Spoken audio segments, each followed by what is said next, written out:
and welcome back to another episode of the Crazy Stupid Marketing Show, the show where we talk about all the crazy stupid stuff that people do in marketing and how you cannot do those things, but instead do smart, meaningful marketing that's taking your business where you want it to go. And so if you are new to the show, welcome. We are glad to have you. If you are not new to the show, welcome. We are glad to have you back. This show is really a place for ideas to be tried on.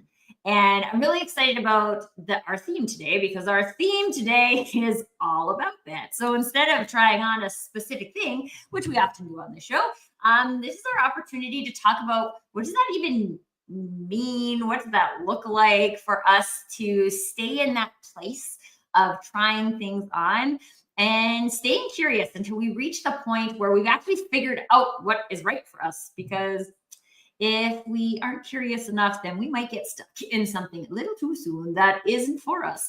And I'm really excited to have this conversation, because for any of you who know me well, you will know that I am passionately curious about many, many things, but specifically about marketing related things, because marketing, you guys, is huge. There's like a lot of stuff that you might hear about when people use the word marketing.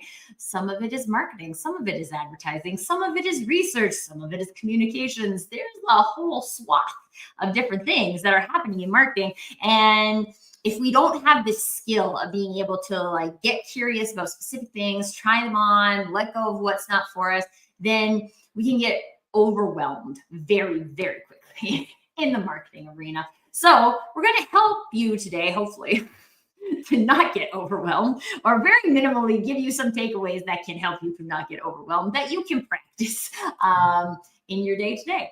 And so if you are joining us live, we would love to know that you're here. Just pop your comments, thoughts, insights, perspectives, questions, any of that good stuff in the comments. Let us know you're here and get in the conversation. And dare I say, practice your curiosity. It's a great opportunity for you to do that. As always, I am not here just a single talking head talking about how to stay curious, because I mean, especially in this conversation, curiosity most often has to do with questions. And we can ask questions to ourselves, but I'm such a big fan of asking questions to other people. And so I am here with Alex Hobcraft today to have this conversation about how to stay curious. And we're going to dive into a couple of different arenas from the marketing perspective, just to give like a taste of what curiosity looks like in those arenas. But specifically, if you are in the chat or you're watching live and you have an arena where you're like, I'd really like to know more about how to stay curious in this, please put it in the chat. We would love to go where you would like to go today. So Alex, before we get into the conversation, can you tell us a little bit more about you and why curiosity plays such a big role in who you are and what you do? Yeah, sure. I'm a curious entrepreneur. I'm always trying to question the status quo and what people say is normal. And, I've owned my own business for 15 years with my wife, and I've advised businesses through OBIA, which is the Ontario Business Improvement Area in Ontario, and through Digital Main Street. So I've come across a lot of different businesses and different industries, and I've worked 9 to 5. I've got a lot of avenues, and so the one thing that did keep me sane a lot of the time is why is this the way that it is? And, a lot of people would find like questioning things all the time frustrating and annoying. It's like, why can't you just accept it as being normal? And it's just like, because that's how new innovation evolves. And so that's what I've always tried to practice, and what I always try to advise others is just to try and find what's going to work for you, because not everything's going to work for everyone. And it's the number one reason why I say, anyway, there's so many different marketing methodologies out there, and tactics and strategies and all these types of things, because there's some things that fit specific people, specific businesses, specific parts of your business life cycle, specific industries, specific sales connections, right? Like there's so many different inputs that can help you understand what is the right output from a marketing perspective. And this is, I think, maybe a cool place to start the conversation in terms of a curiosity around those inputs instead of a curiosity around outputs. Because I think a lot of times in the marketing conversation, people's curiosity can become piqued by the output. We see this person went viral and then this is what happened, or this person now LinkedIn is promoting carousels, so I should do that.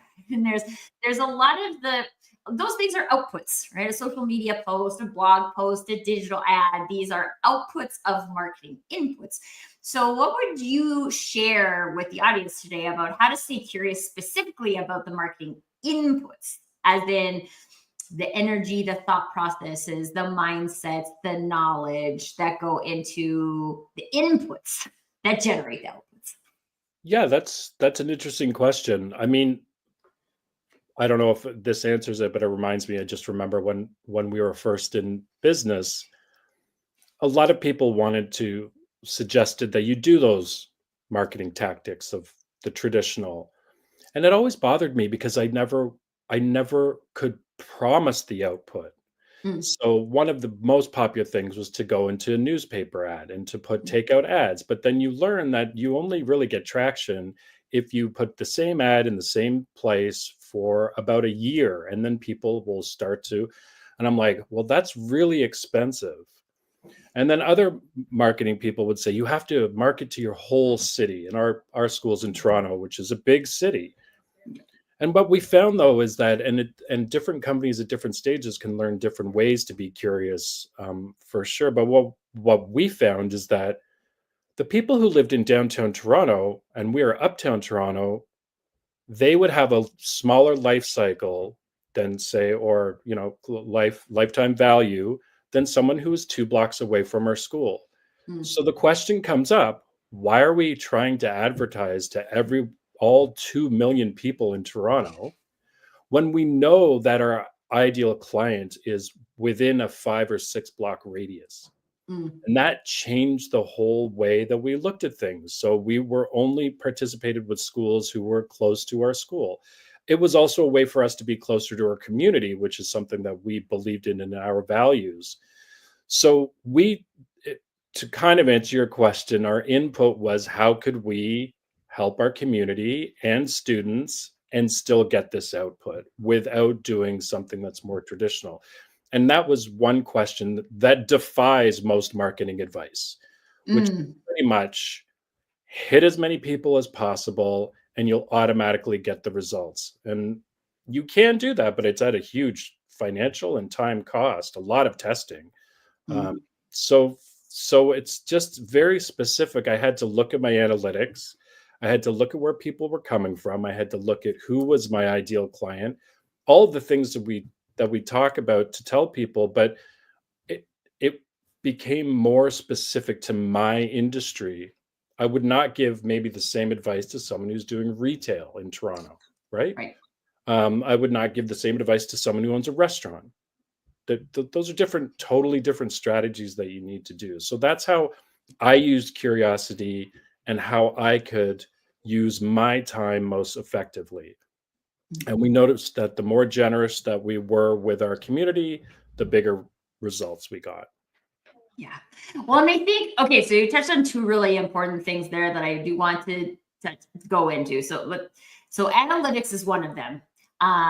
But let's talk about the values component first, because Yeah. one of the things that I think is so important about the value alignment component is that, and you can tell me if you have different experience or think that I'm wrong, because that's welcome on this show. But one of the reasons why that the community thing, the community stuff works for you as a business is because you're a community minded business. Okay? And Yeah. so if you take away that value of community mindedness and recommend a community strategy, it may work, but the likelihood of it working goes down because the value alignment isn't there.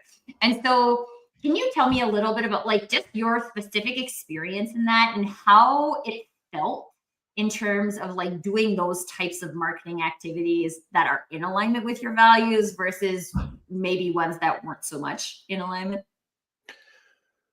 Yeah, I mean, the first one was just giving money to a magazine that I had no idea what they were about and just advertising. And we tried that when we opened in Hamilton.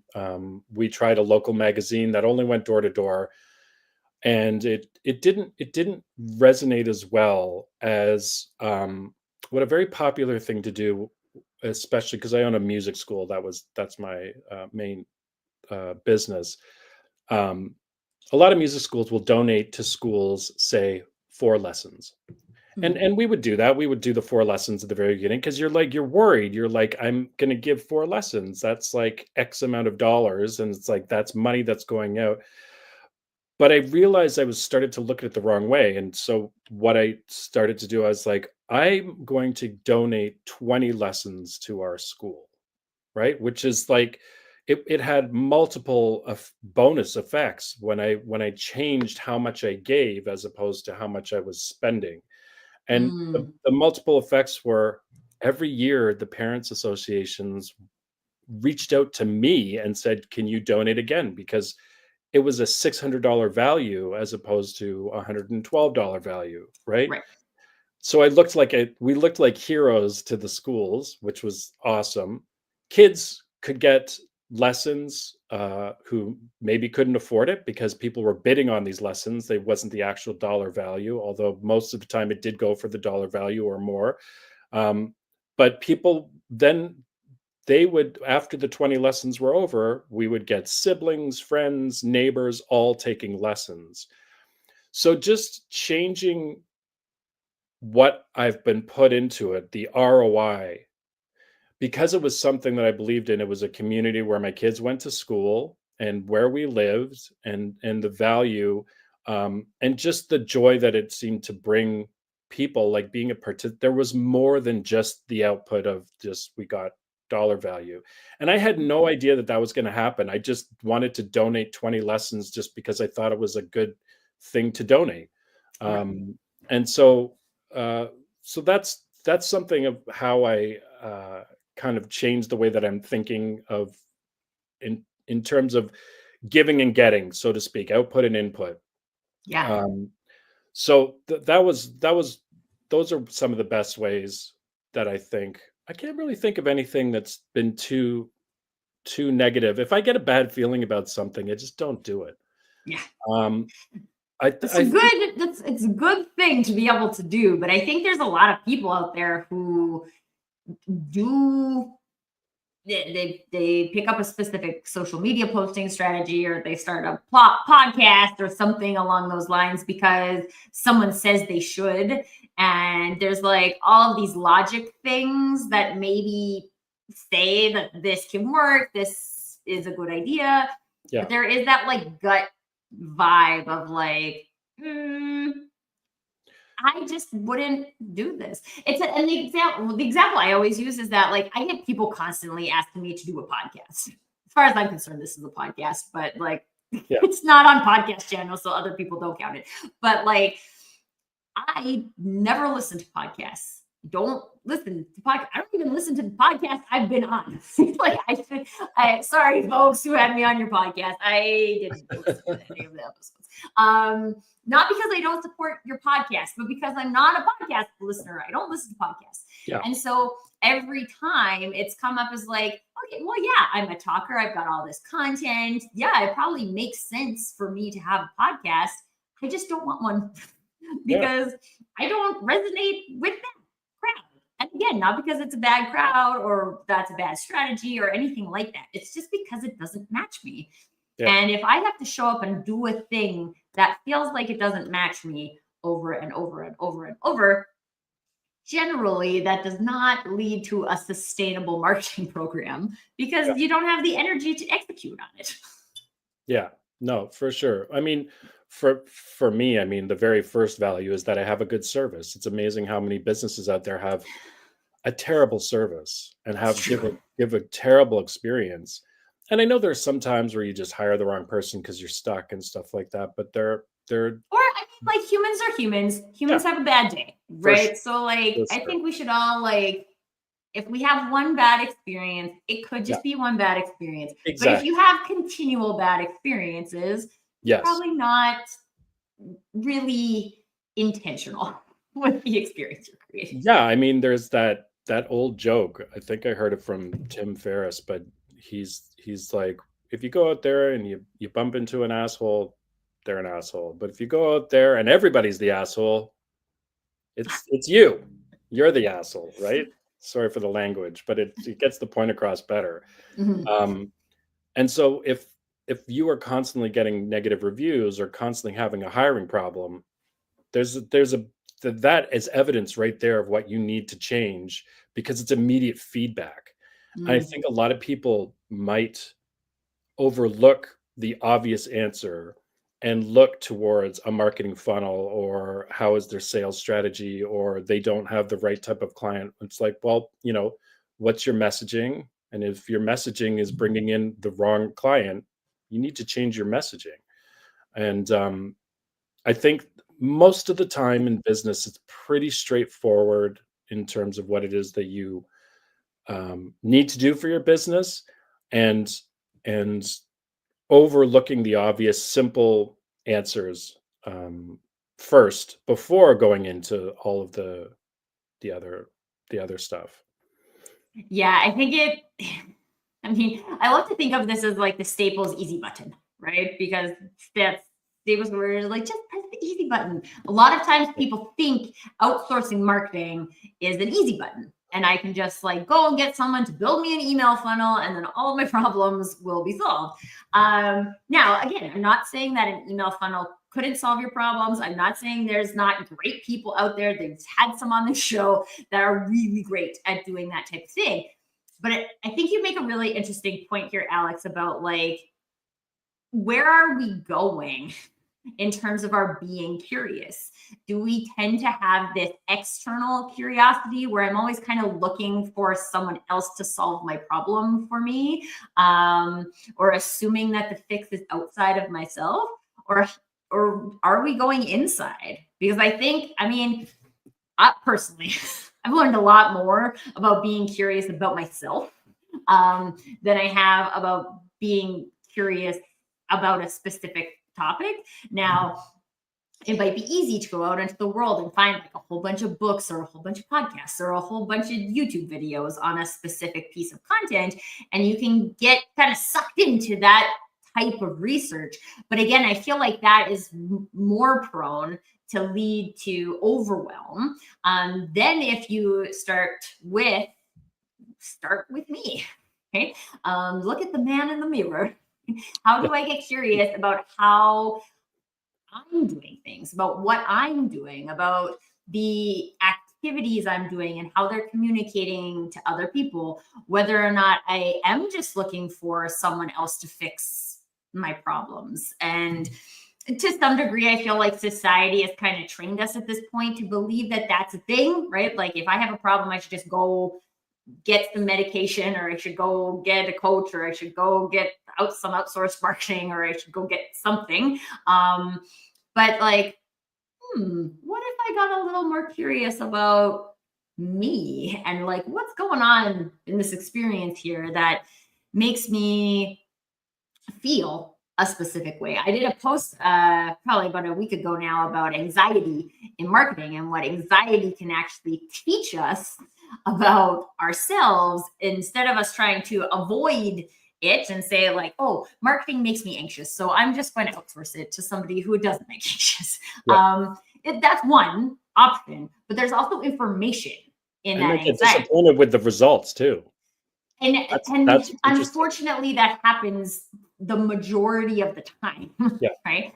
Because again, you're just trying to like, you are a specific person with a specific business, and that person is running a strategy. Not that, again, not the strategy can't work, but maybe that's not the thing for you. And also if you're like so distracted by other things that you're not giving your marketing freelancers good brand information, you haven't done a deep dive on like your values and things like that. So how is a social media manager supposed to like create that marketers aren't magicians. Yep. And so like, and I don't know if you would say that there's like any kind of like marketing anxiety or any other kind of business anxiety that you've experienced that led you to a really cool insight about like who we are and how we want to do things. But personally, I feel like every time I get that gut vibe, it's because my brain is saying that's not what I would do. And then there's this opportunity to pull on that thread, right? Like, okay, what about that wouldn't I do? Why wouldn't I do it? Like, is there a story from my past that's making me think that that's bad? Like, there could be a million things. But yeah, I don't know if you have any experiences with that yourself or with any of your clients that you've worked with as well. Yeah, no, one of my biggest detriments, in my opinion, that I have done is I learned a lot of stuff about marketing, and sometimes for the wrong reason. I needed self-validation from other people in order to fit in. And you start to realize that I started to overconsume to the Mm, point that it's like I had all the answers, but yet I still continued to try and get curious, but it wasn't curiosity at that point. It became something different. And I think being aware of that is important. I've helped other people do the exact opposite. They don't want to get curious about anything. Everything has to be totally tailored and totally fits, and that everything has to have a purpose. And I think that you have to find a balance of both of those things. mm, Um, and in a way, learning too much for me, and the what I why I needed that, for whatever reason, just made me self-reflective of just what it is that was important to me, what I needed, and reevaluate how I wanted to do business. So it becomes a journey, and as I said earlier, there are different stages of business that you need to do different. You need to have a different set of curiosity skills, so to speak. mm. And it might be that it leads you to a new business, and a lot of people own a business and then they go on to try and do coaching, and they go on to help other people do business. And some people are good at that and some people aren't good at that, but it's a curiosity that's led them there from a natural evolution. Whereas you can have the same issue with a business owner who isn't curious and just enjoys just staying in the lane, um, and and not wanting to do that. A lot of business owners that I've spoken to, they feel so overwhelmed with marketing stuff, though, because Mm. they feel they have to do it, not Yeah. because they really want to do it. Mhm. And like I've known a lot of businesses who don't do a lot of social media and are still successful, yet we are conditioned to be like, you have to do social media every day and you have to have a routine. And it's like, not really. There are lots of businesses that actually don't have the social media or very minimal social media. And I've helped like a lot of people like just to the social media. Why are you doing social media? And like I use restaurants as an example. A lot of mistakes that I find people do with social media with restaurants is they just take 1,000 pictures of their food. And I'm like, that's great, your food should look good and should be good, but I want to know the story of why that is on your menu. I want to Mm. know the story of why I would want to take my wife for our 25th wedding anniversary to your restaurant. I want to know what it's like to be served by your staff. I think those are more important things than 10,000 pictures of food. And and so those are things that I find curious of why something's trendy and why something isn't trendy, and just trends go but business stays the same. And so Mm. I don't know, that was a long-winded reply to your This to is your how we do it on the show. This is totally fine. tangents. Can't, I've said this more than once on this show for sure. All of the gold is in the tangent. Yeah, So we go there. that's fair. Um, but I think this is so interesting too, because I mean, and this is maybe like even 10 years ago now, that whole trend, the Instagram trend where everyone was like, have the grid, right? And this is what the perfect grid looks like. And this percentage of them are quotes, and this percentage of them are pictures of food, and this percentage of like, does anyone actually live like that? Like, no. I have never bought something because their grid was amazing. Right? Never. I have never bought something. So I remember all of that That information. doesn't mean that there's not people who don't buy things because people have an amazing grid on Instagram. Personally, I don't personally resonate with Instagram, which is why I don't use it. But like, I have clients who actually are like big fans and use it for a huge percentage of their business, and that's totally fine. Yeah, if it's in your analytics and you're getting feedback that it's working, that's great. But I think as a general purpose rule of that's what is going to be make or break you getting customers, I just can't buy into that. Yeah. Well, and I think like for me, I feel like I don't know that there's anything from a marketing perspective that I could say like this is make or break for like every business, right? I don't know. I think about this quite often, and I've mentioned it on the show before too, is like radio, right? And the staying power of radio, because newspaper, as you mentioned earlier, kind of not really where it was 20 years ago, right? But radio, still people listen to the radio, and if they're commuting in their cars, it's still very popular. And for companies like dentists and things like that, like there's still good use cases for radio. There are still good use cases for magazines. There are still good use cases for a lot of these more like lawn signs, right? If you have a lawn maintenance company, lawn signs are great, right? And they're cheap, and like just get a whole bunch of lawn signs, right? Put them on all your projects, and then the neighbors call you. It's just like the way people work. But would I recommend a like coach to do that? A digital marketing coach? No, like that's not how people buy those types of services. And so I think, and these are the things too, where I think it is quite easy to get caught up in the narrative of and the storytelling, because let's face it, right? Marketers are good storytellers. It's one of our jobs. And so like I can tell a good story about authentic marketing. That doesn't mean that it's right for you. I can give you a whole bunch of case studies that say email marketing is the shiznit.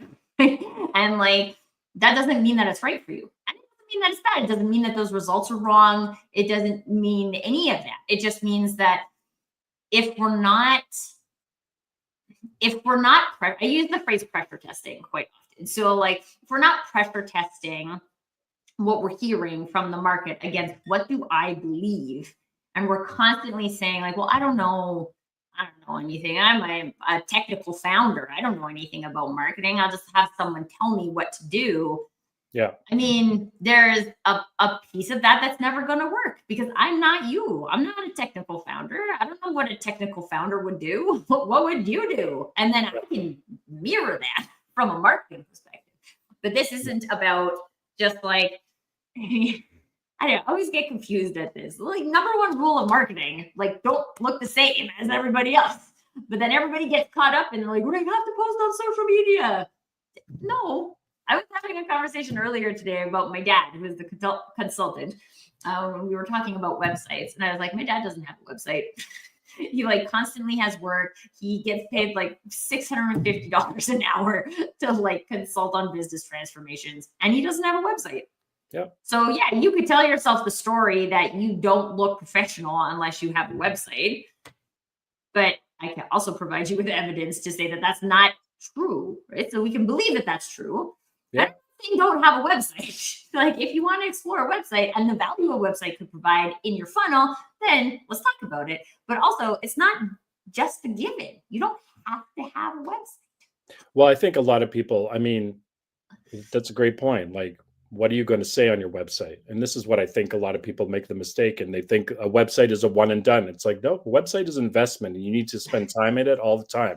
And if you love doing that, then I would encourage anyone to do that. But I mean, really, to get on page 1 of Google, apparently you need to have 2,200 words per page on your website and at least 30 pages. So that's what we're dealing with in terms of an analytics side of things. I don't know if a lot of business owners want to spend that type of time doing that, myself included, of having that much things. And listen, like, I don't think I've ever been on number one on Google, but I've been I've in never been business. on number one on Yeah, Google, folks, but just I've in case been, you're wondering. but I've been in business for 15 years. And that's something that I think, like, every small business has to think about. It's most importantly that you're getting a return, as you say, a pressure cooker. Is this working for me? Right. And if it's working, that's great. And then the question is, how long do you test for? Right. And that depends on the tool, right? It totally depends on the tool. People say to me, I'm a big advocate of email marketing because I think it's one way that you can control your audience, right? That's the Mm. biggest thing. You have somewhat, I mean, Google can be a jerk sometimes. No offense, Google, but you can be. I've And known a lot of people who get locked out of their LinkedIn account. yeah, no, but I mean, I meant more like putting your stuff to promotions or Mhm. spam when th're not. But generally, if you practice white hat, good person, way of doing business, and Good you're a person good, email marketing. yeah, That's a if good you way to do put good it. person email marketing, you're going to get into inboxes. And I think that that's a great thing to test. And I say send weekly. And the biggest pushback I get is, I don't want to bother people. It's like, how many emails do you get in a day? Oh, I get a lot. Well, is anyone bothering you? Well, I delete those ones. Exactly. So, like, or I unsubscribe. Like, it's the power And is then hidden. your data tells you that, Yeah, right? Like, exactly. And that is another healthy way to do email marketing. If you're not opening my email for 6 months, you're out of there. And it's like you got to keep a healthy list. So there's certain that it can't just be like, oh, email marketing, and then you go and you buy a list, which some customers do, which I never recommend doing, and mm, you cold email these people, which I also don't recommend doing because personally I just have a I'm there's no way against it anybody because I hate does getting it. cold emailed. I hate getting cold called. I find it annoying. But so that's one way of email marketing that might not work because you're trying to do all the things that aren't proven to your business. Whereas sending an email, I've done this many times, an email to 10 people who are great clients of yours and asking them just if they could refer someone could generate way more money than any funnel marketing expert that can. And it's because you took the time to be personal and write a personal note email to that person, and they believe in you. And so that's an excellent use of time. And that's what I think is every small business owner's desire should be the best amount of time for the most amount of money. I mean, and this is the thing that this is a good opportunity to get curious, right? Because I actually challenged people in my blog or my article on LinkedIn yesterday about this is like, what are the activities that you're doing? And make sure you know what they are. Right? You assume that these are marketing. Okay, what are they doing for your business? And we can all talk about brand awareness, folks, but if you can't measure it, you don't know that it's doing anything. Okay? Yeah. So let's not be willy-nilly about it. Let's look at it. Are we generating conversations? Am I having fun doing it? Is it creating connection? Like, what is it doing for you? Yeah.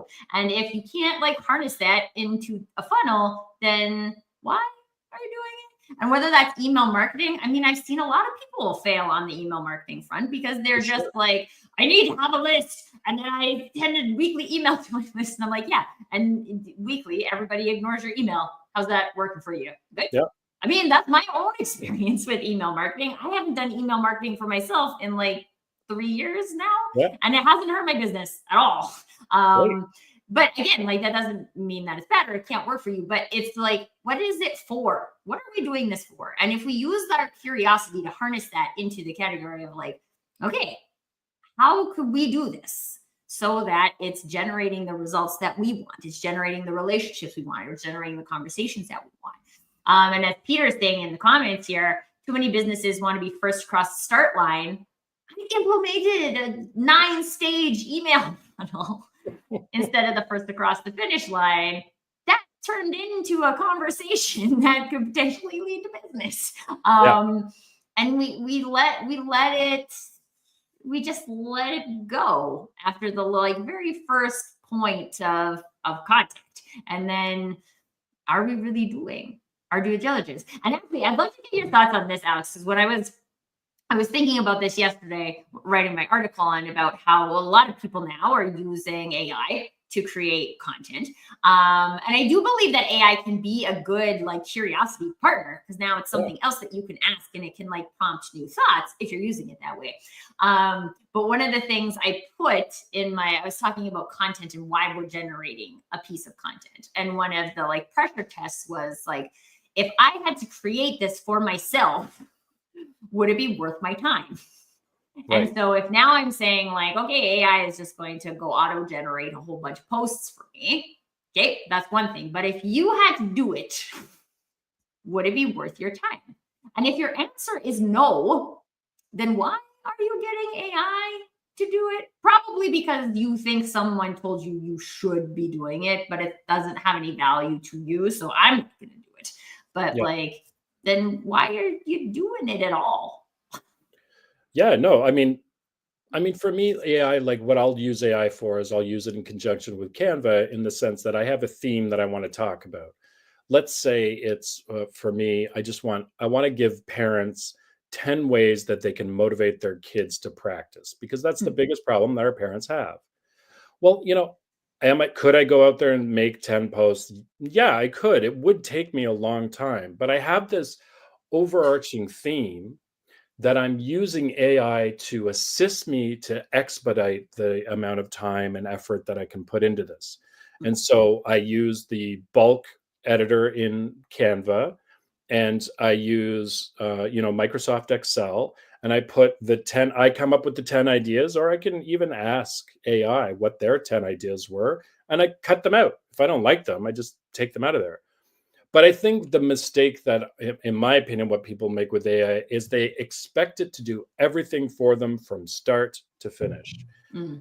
And you have to edit, you have to parse, you have to go through and make it in your brand voice if that's what resonates with you, but you need to make it genuinely something that you would tell customers, Right. as opposed to just putting out noise.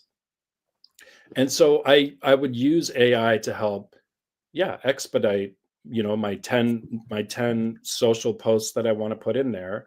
Or maybe I'll automate an email sequence that would help. But again, I would automate an email sequence specifically for a reason: Right. onboarding a teacher, onboarding a student, where someone is stuck and giving ideas. Like, it's got to be something that's going to be helpful to your business, and is going to make your life, again, all comes back to making your life easier.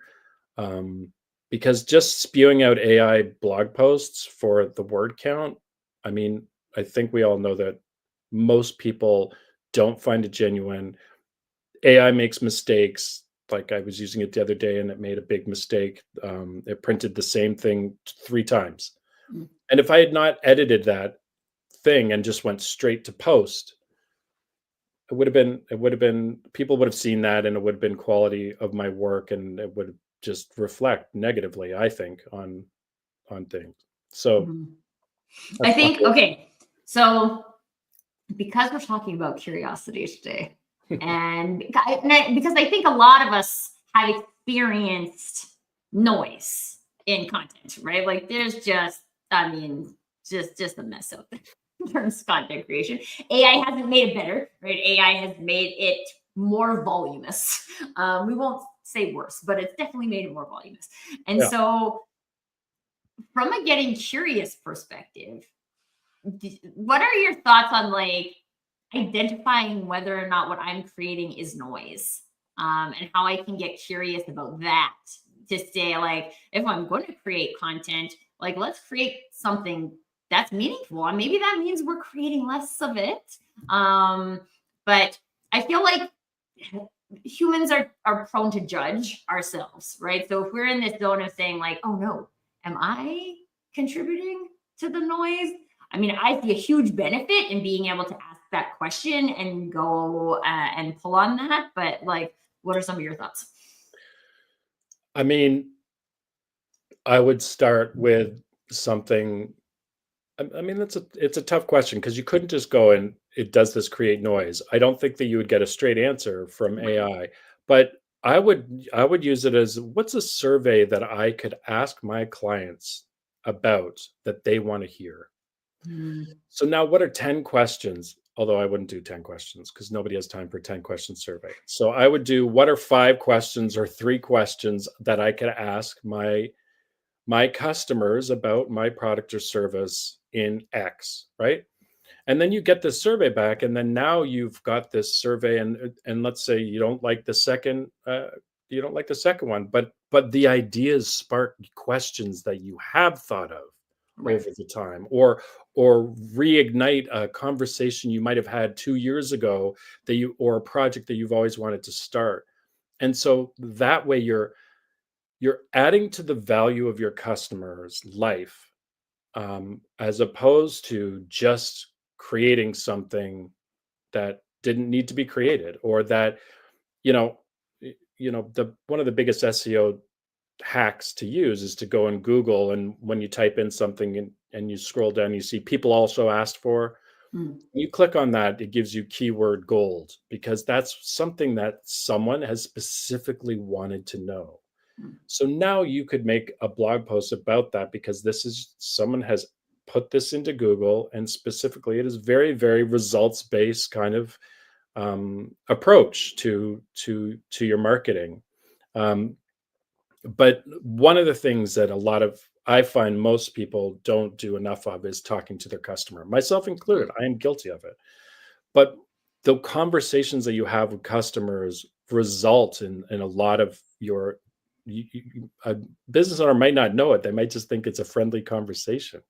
But really, you can use that to be like, oh, wait a second. I'm seeing this theme of just, my parents' kids are doing more. Like I always used to say, my biggest competitor wasn't another music school, it was another activity. mm, And so my problem is, how do I make music fit into that person's life?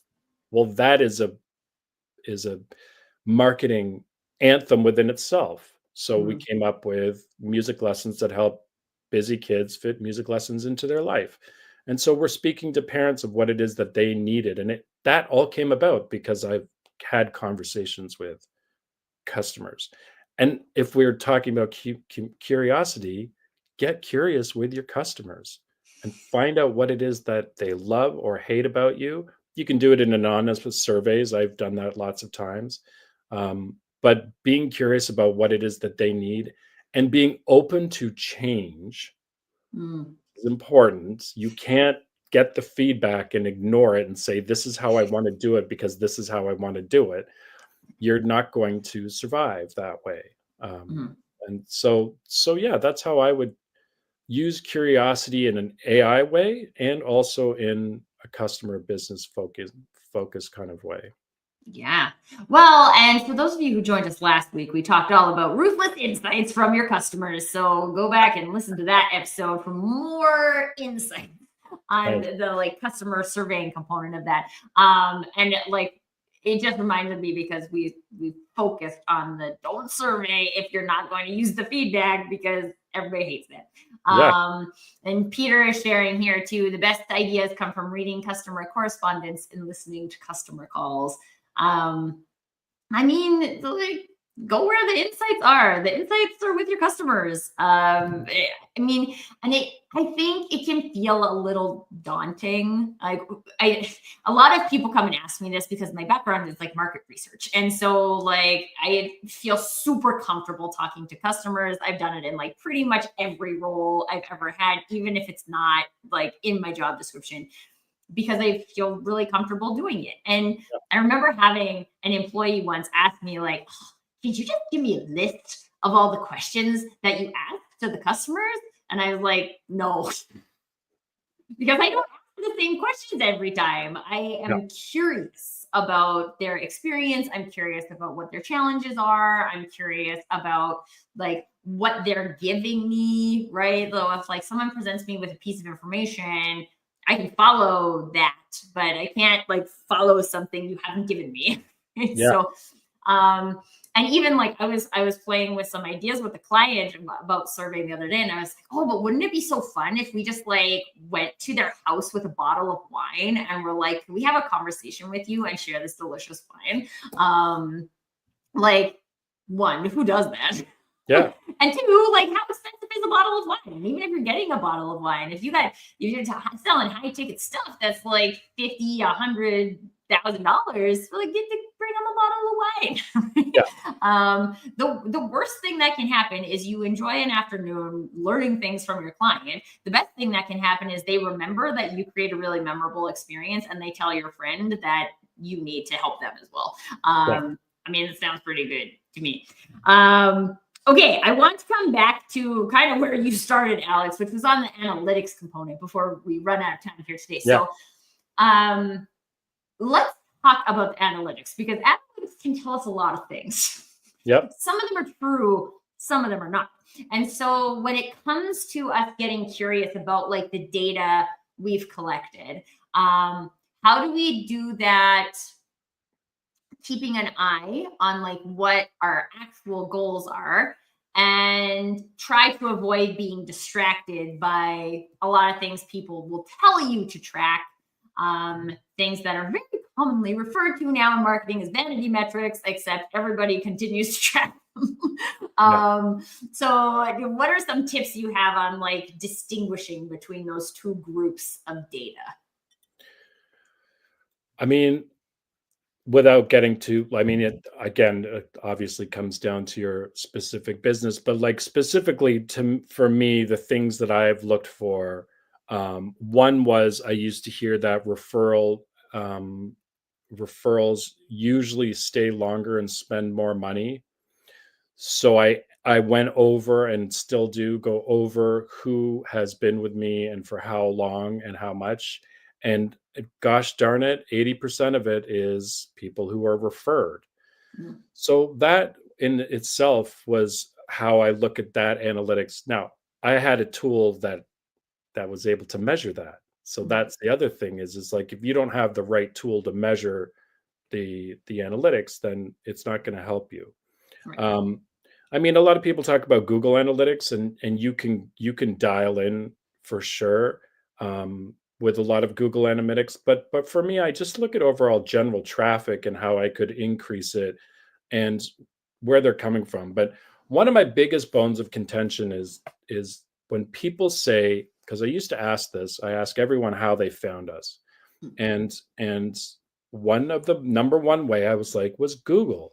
And so now we have a piece of information of how to act on this. And there are mm, two ways that you can act on this piece of information. One is I could just have gone out and spent thousands of dollars on Google ads, mhm. and that would might have worked.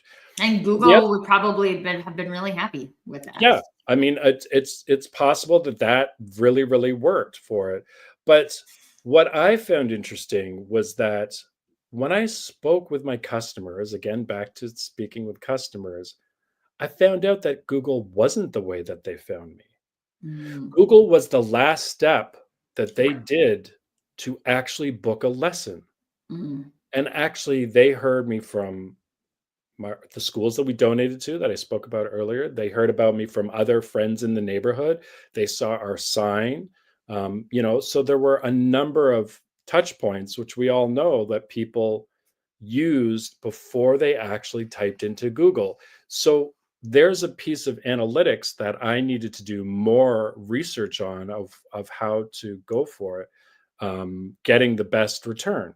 And and so I like using that as an example of just how I approach analytics in terms of it it needs to, like, sometimes you do get a little curvy with your path with it. It's not always just, okay, if I do this, this is going to happen, and it's always a straight line right. up and down. It's more like the stock market over 20 years, right? You do end up with a straight line, but at the same time, up and down is different.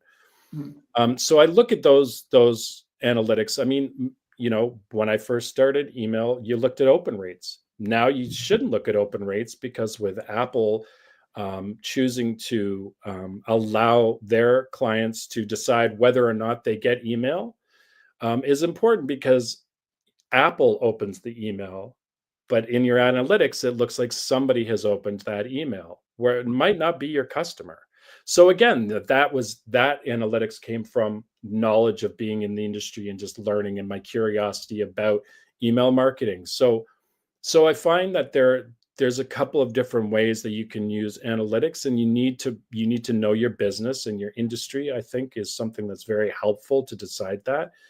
And you could also, whether or not you want to take the advice or not. I mean, I don't think there's anything wrong with getting a good piece of data back, saying that this is a good avenue to take, and choosing not to do it because it might be too expensive.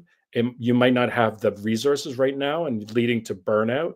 You might not have the staff to accommodate an enormous increase in traffic. I mean, we have to grow.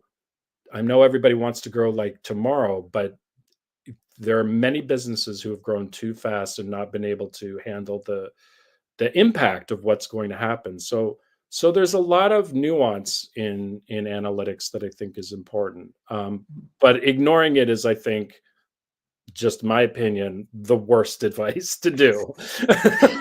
I mean, like I'm a flow feel kind of person, but Yeah, at the end of the day, like there's important information in the data. And I think one of the things I love that you like hearkened to, Alex, was this idea of just like go one level deeper.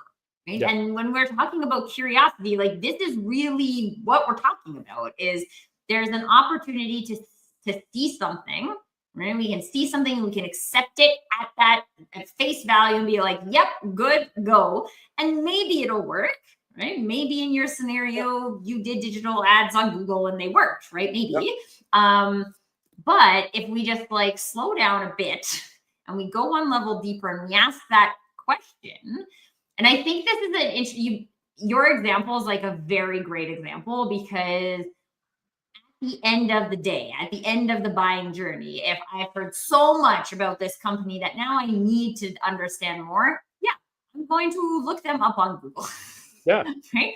And see if I can book a call or I can book a lesson or see what I can do. But like, there's a lot of the journey that happened before that. And Exactly. what are the other pieces of the puzzle? Because in marketing, there's never just one piece of the puzzle. And also, to that point, I mean, I also remember, because I was so invested in referral marketing, I hired a referral marketing company, and that company did not generate any business for me. Mm, I think the way that I used the analytics and the approach that I needed to do, and making it personal, I think that's something that's very lost, is the personal mm, touch. As you said, go over and, share a bottle of wine with someone is much more impactful.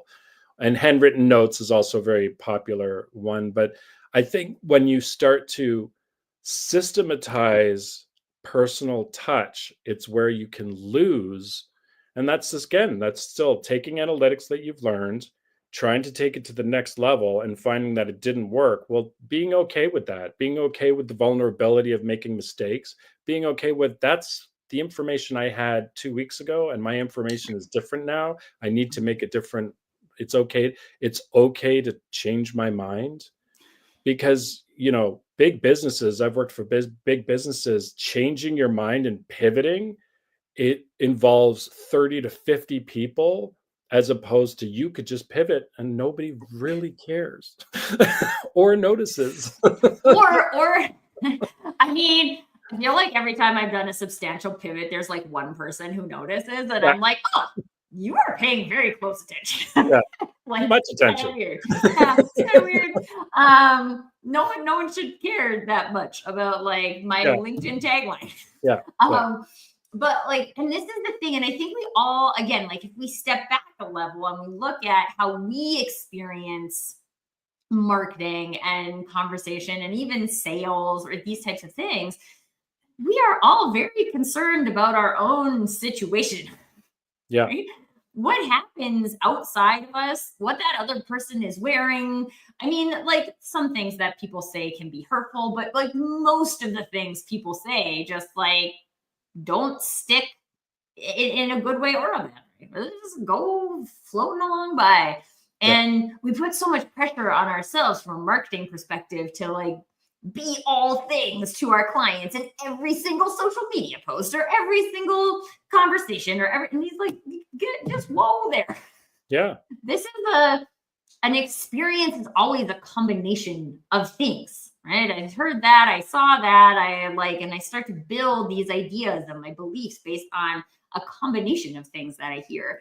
And if we take that pressure away and just say like, okay, like how would I be curious in this moment? Could I use social media to be curious? I ask questions on social media all of the time, and not even through a poll in particular. Like, I'm like, what is this for you? Sometimes people answered, and sometimes people don't. But the interesting thing is that the people who do are also curious about it. Right? So they're either curious enough that they've done some research and they have something to share, or they have an experience they have to share. But like this process of curiosity is what allows us to go the layers deep. And if we, I mean, I love to go layers deep personally, but like if you feel like you're kind of skating along the surface of your understanding in any of the marketing arenas, you maybe just go there and go deep and have a conversation, man. I mean, like this show is all about. Yeah. What can we reveal through conversation? And have a conversation with me. We all have our own experiences. We all have like, specifically a marketing experience that we can also share. But like, just get curious enough to ask a question. And there are a lot of awesome people. Most of them are listed on the Authentic Marketing Fellowship page on my website if you're super interested. But like, there's a lot of people who will just have a conversation with you. And although I was talking to a friend recently, and they were saying that they had read this post about like, you're not allowed to pick my brain. I have like gathered this knowledge for 20 years and it's not free. And I was like, I mean, that's one perspective. But for me, like, my experience doesn't necessarily work for you, right? Like what I do from a marketing perspective might not be what you should do. It's probably not what you should do, actually. And so like, yeah, I'll share that. I'll share what I learned. And like, I have this rule. Everybody can book a coffee chat with me. If you haven't and you'd like to, reach out to me. I'll send you my link, right? Like you got to fit into my calendar, but you can. Yeah. And like, and that's it, right? Conversation, ask your questions, right? I often refer to myself as your friendly neighborhood marketer because honestly, if I can answer a question for you and it takes me 2 minutes and you have been sitting there stressed out about it for days, like literally this is the least I can do. Let me please help you. And if that goes somewhere else, that goes somewhere else, but not because it's supposed to go somewhere else. We gain knowledge to share knowledge, right? But unless we stay curious and ask people or pressure test things that we're assuming, we don't get to get that information. So my last thing would be just ask your questions, folks. Find the people you can ask your questions to and hold on to them tightly. I think you do have to be, I mean, as trendy as it is to say it, but I 100% believe it. You do have to be vulnerable in order to do that. And that is, asking a customer is going to be vulnerable for some person than say another person. It might be easy. But your growth that you get from that vulnerability and that curiosity and doing the things that you're not sure about, that is what gives you the biggest return from my experience. And from public speaking, I remember the first time public speaking, I'm terrified. Now I have no problems with it, but I had to push and be vulnerable and get curious and not accept things for as they are. And that's just who I am and what I want. Because you can't differentiate yourself if you don't ask the questions to differentiate yourself. I mean, it seems pretty simple, and yet there are so many people who are still not doing it. And, I share this because I'm in the process of writing my grandmother's obituary right now. And so I'm doing research on her life and I'm learning things I did not know. And it's teaching me things about myself, because in like learning about her, I'm like, oh, that's really interesting. And like, oh, I actually like we are alike in that arena. And it's like revealing things about myself. And so Yeah. these are the things too. It's not that you can't learn about yourself from those external sources. But this isn't about just about learning about the external sources. Right? It's like, what can I learn about myself Yeah. in doing this research and asking these questions? And I think I just want to share, lastly, Joy is sharing here that we made her rethink one size fits all marketing approach. And I Oh, think that's what we were here to do today. perfect. So we have accomplished our goal, Alex. Good job. And she used your emoji. Oh, well, she probably Nice. tagged you, and that's why I came Yeah. up with the emoji. But like this is the thing, literally the reason why the show exists. Yeah. Is as a practice for us to stay curious, to explore things, to ask questions, to be vulnerable, right, man? It's not quite so hard to ask a question in a chat than it is to ask a question in person. So come to the shows, ask your questions, or connect with the people you see on the show and ask the questions. These are safe spaces for Yeah. you to practice doing that, which then helps you to build the skill of curiosity and vulnerability, which is just going to lead to even more amazing places. Yeah. Alex, in the case that people would like to follow up with you and learn more about you and your journey, or how you like to stay curious, where is the best place for people to connect with you? You could just DM me on LinkedIn. That's totally cool. My website is alexhobcraft.com. You can do that. Yeah, those are the best ways to contact me.